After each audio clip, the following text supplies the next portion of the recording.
One of the main things that we can discover from medieval art is the types of clothing that people wore.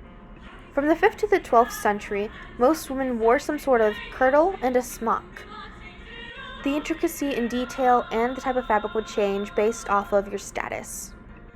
For my final project, I'm going to be making a basic linen kirtle and smock duo. After purchasing my fabric, the first thing I had to do was create a pattern. I based this off of the triangle and gore method. Because I'm making a pattern from scratch, you have to measure out all your measurements, and I marked them with tailor's chalk before I cut out all of my pattern pieces. Next up, you gotta finish off your edges and start sewing.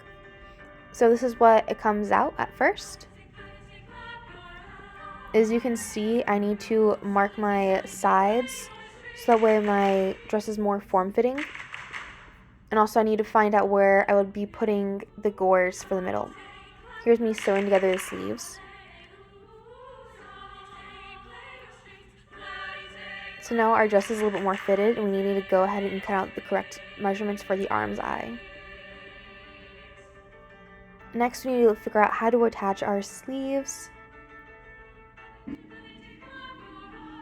And here's what it looked like at first. I ended up fixing them a little bit. And then here's my finish for the bottom for the kirtle. Next up, I had this white fabric that I wanted to dye to be more of a natural color rather than bleach white. And I'm going to use this to make the smock. So after I dyed this, I'm ironing it out and measuring and cutting out my fabric. So I have a couple of main pieces here, and mainly we're having a lot of triangles for our side gores.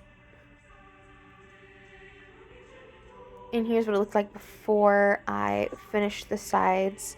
And I'm later going to put on a green ribbon to finish the edges.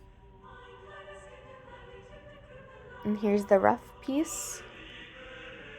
And then I ended up adding on a green ribbon at the bottom as well.